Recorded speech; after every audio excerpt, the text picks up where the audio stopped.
Stuart, we're here in the northwest of France. It's our first pre-season game tomorrow. Season 2 for you. Tell us, how does season 2 look like for you? Well, it's definitely a great chance to build on the foundations we did in the first season. So if I was to reflect back to this time last year, you were going into our pre-season games against Bristol and Sale. And it was setting the foundation, really. Setting the foundation in terms of our attacking framework, setting our foundation in terms of our contact, our set piece, and our defence. And actually, thinking back to this time last year, we actually had 2 really good hitouts in those pre-season games. And it led us into that first game against Treviso, where we played well. And if you remember, we had the cancelled game because of the storm in the second week, which was a real momentum shift for us. We wanted to build on the momentum we had in pre-season. So I was really pleased this time last year in pre-season. And second time around, it's a lot easier in that the players are used to me, used to my style of coaching, used to the game plan, the expectations, the standards, and we've had a decent run at it. We had having lost against Glasgow, we gave the boys a decent amount of time off, but equally we got them in for 3 weeks. A lot of the young lads get their opportunities in those 3 weeks. We have a week off, and then we have another block, which we're coming to the end of now, where we've got these 2 games, and it's about integrating new players, it's about developing young players, and it's about the senior players setting the standards that we set in the first year. So all good. Really looking forward to the game against Van. It's, I think, a better game for us in that they're a week away from playing top 14. It's a sellout, 12,500 in their home stadium. They didn't lose a game there last year, so it's a big challenge. They've recruited well. So it's a proper game. We've got 32 lads here, of which we'll take 28 in our match day squad, and I'll look to get all 28 on at some point. But we're treating it as a proper game. We've previewed them, we have a plan, etc., etc. So we'll see where we are for this game. Ealing to come, but season 2. It's great to build on the foundations of season 1. Having built those foundations last year, for you personally in year 2, do you get a bit more excited at this time of the year? The fact that you've done a good bit of the work you wanted to last year, or how does it look? Yeah, no. I mean, you can build on it, but equally, there's an integration of 2 new coaches as well. So, Cully left, Rod left, obviously Gerard's come in, and Trevor. So, it's not picking up where you left off to a certain extent. From a coaching perspective. It's about getting their philosophy and their skill set out there as coaches and creating space for them to grow themselves, settle into living in Galway, and build relationships with the lads. So it's not the same. It's similar, but in some ways, change is a good thing. We've had change in personnel. We've had some fantastic senior players who've left or retired, and we've got some new lads coming in. I think we've had a brilliant window for these young lads, as I said before, and I think now the Ireland boys are back in camp, so they arrived back this week, so we've not actually spent much time with them, but next week we'll be back training with pretty much a full house, and some of those young lads will drop back down to run in the academy sessions, but yeah, so it's great, but then it's great for everyone in pre-season, isn't it? So let's see how we go tomorrow and next Saturday. Those new players that have come in, transitioning those players, whether they're coming from a different country or a different club in the province, how do you feel transitioning them players into the lifestyle in Connacht? How does that work? Yeah, well, definitely the off-field stuff is probably the priority, really. Get them settled in terms of like accommodation, partners. If there's kids, Francois got kids, for example. So that's a really big part of it. I certainly found that last year. I spent my first, month and a half. It felt like 2 months in the Connacht hotel, which was fantastic for me to get in. But it was great to get my wife across, Nina, and the dogs, and get them settled. So there's definitely an off-field piece of it, but also building the on-field connection and aligning what they've been coached in the past to the way we would see things at Connacht. So Francois, for example, He's got a huge amount of experience from Leicester, Northampton and Bath most recently. So it's tapping into that, but also getting him to adjust to the way we train and the way we play and our calling system. A couple of the Leinster boys, so like Kieran or Will, it's a bit easier in that, I coached them for 7 years in Leinster, so that transition will be easier. That said, Will's still getting over the end of his injury, so he'll be back soon, and Frawls is only back in the building, but I know we'll be able to pick up very quickly where we left off, from a few years ago. And the younger lads who have come in, they've been used to it now for a year.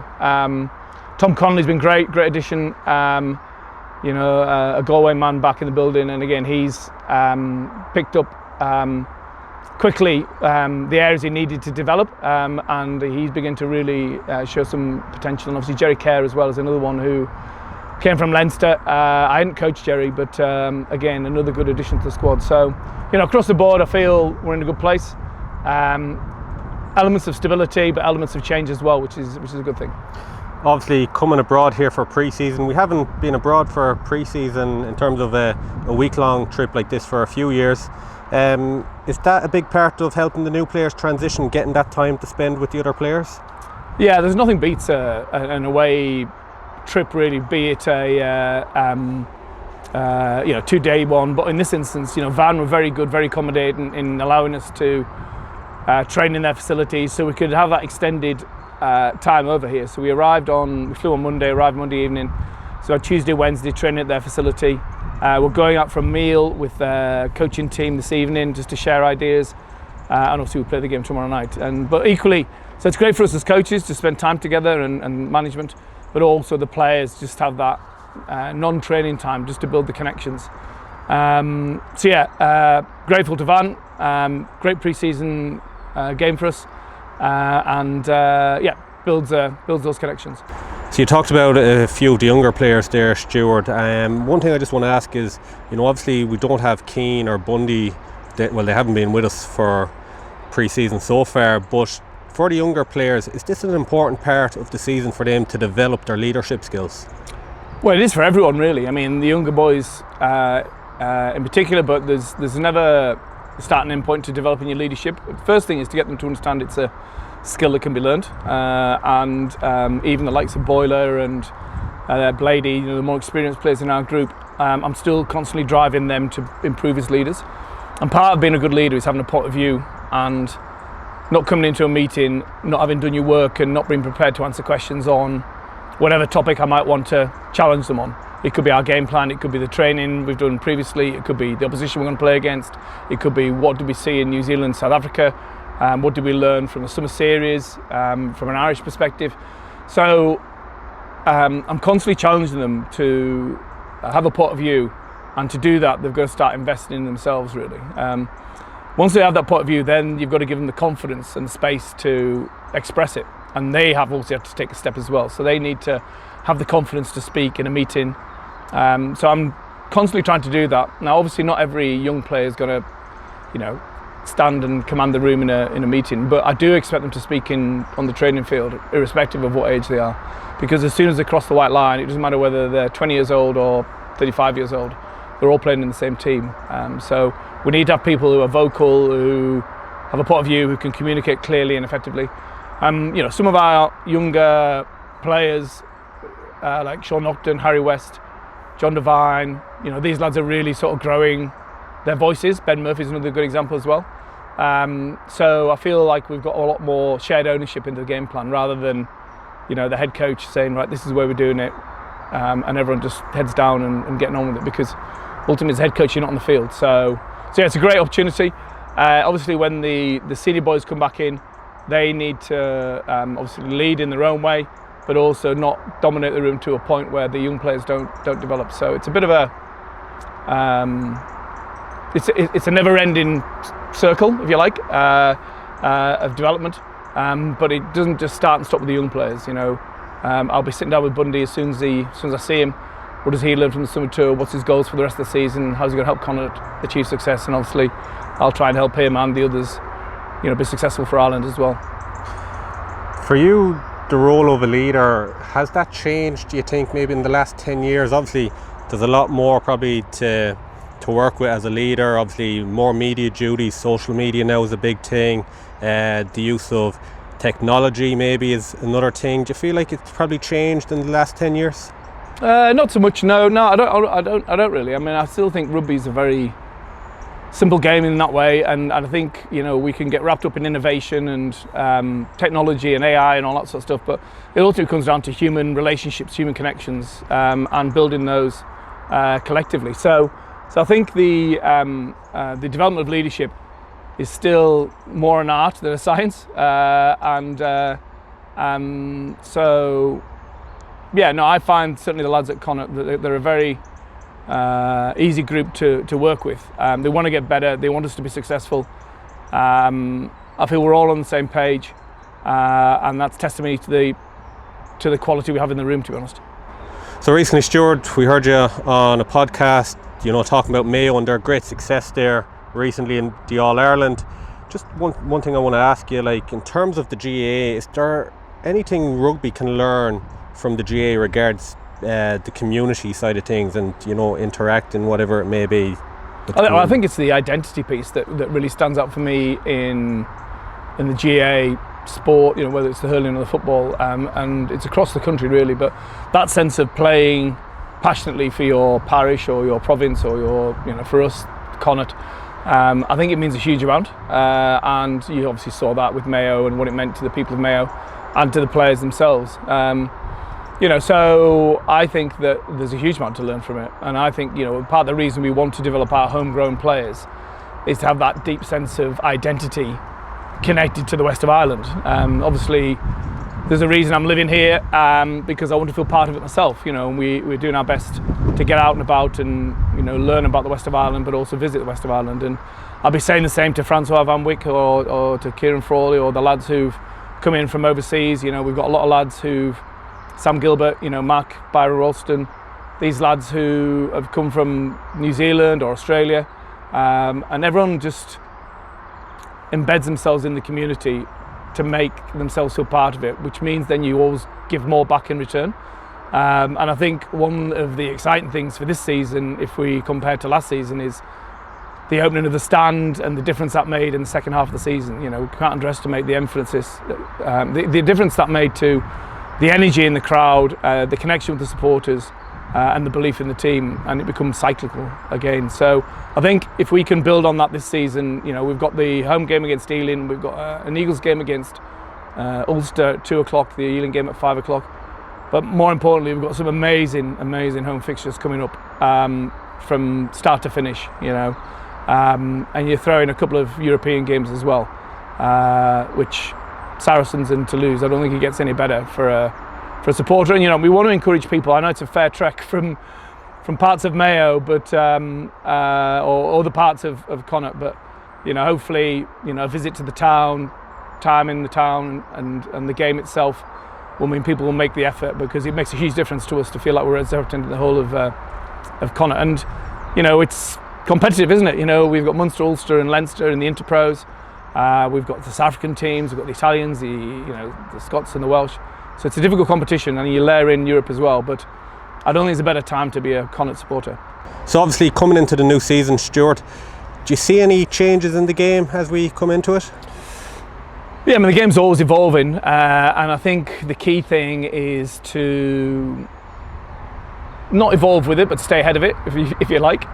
So I've always been thinking about, okay, everyone's talking about the kicking game and, you know, the transition, but, you know, we'd all have done training sessions with transition in, you know, always attacking and defended and changing attack to defence and defence to attack. Set piece is still going to be fundamental. You know, it's going to be harder to defend mauls, I'd suspect, with the new rules. So we're looking, John does a great job obviously on that, both executing our own but defending others. So the scrum, you know, again, important. You know, I was really improved defensively, how much we improved during the course of last season, and I want to build on that, because, you know, if you look at the game now, most teams are scoring 30 points at the top end, if not 30 to 40. So you've got to be defensively strong enough to try and restrict them beyond less than that target, and in our case we want it significantly less. And then our attack, we know, is always going to be a challenge for any team. We've got a good attacking team. We've got some great players coming through, both young and senior, and we play a great brand of rugby. So, with the decks come as it is, we've a great surface to play on. I try not to be swayed by trends. I'd rather set our own trend in our own way. And there's a Connacht way of playing the game, there's a Connacht way of defending. And I think everyone can see that from last season, and we're just going to keep on pushing on in that direction. The defence last year, a big talking point, everyone's so impressed with how it developed throughout the season. Was there a point for you last season where you felt the switch did come on regards defence, and did that mindset of the players change just like that, or was it a case of developing as the season went on? Yeah, there was a few games where, I was pretty disappointed, to be honest.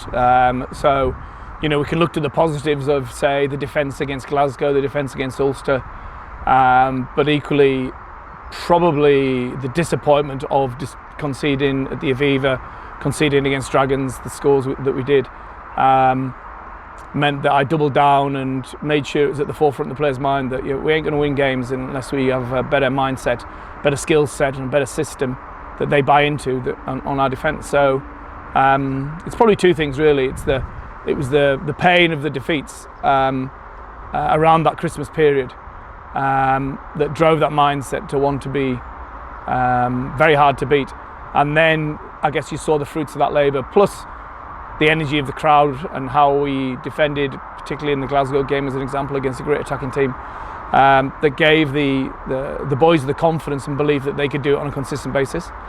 And I think on the back of the previous season where attack was great but defence was, wasn't as good, there wasn't as much emphasis on defence, hence we came 13th. I think the mindset shift has been that it's 50-50 in our minds now, or it's not even 50-50. You've got a third of your attention should be on your set piece, a third on your defence, and a third on your attack.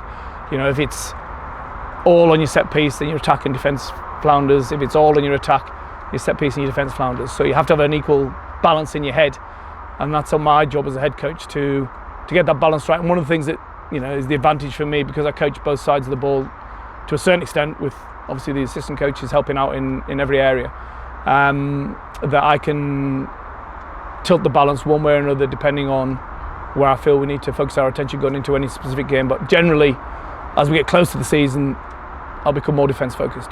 And finally, Stuart, just for you yourself personally, if you are a rugby fan going to be in the Clan stand this season, how excited are you looking ahead to this season?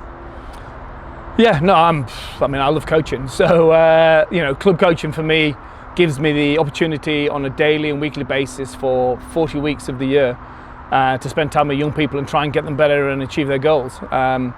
There's nothing more rewarding as a coach when you see that happen. You see what it means to the people who support the players, whether it be parents, families, friends, or just Connacht supporters to support the team. There's no better feeling of satisfaction than going to bed at night knowing you've done the job well. Equally, there's the challenge when it doesn't go well, and the responsibility there. So, yeah, you sort of steel yourself the ups and downs for what's to come. It's going to be, it won't be all plain sailing. You look at our group in Europe and the challenges we face there, and some of the teams we play in the URC. No team goes through the season unbeaten. But the trick is to set your vision, get everyone pointing in the same direction, and hold your nerve. And then when that all comes into fruition and you get the outcome that you deserve, that changing room feeling is what everyone strives for. And the ultimate changing room feeling is the one at the end of the season when you're picking up a trophy and you've got a trophy in that changing room. So that's the goal. The goal is to get there into the playoffs in both Europe and the URC and give ourselves a fighting chance come May, June.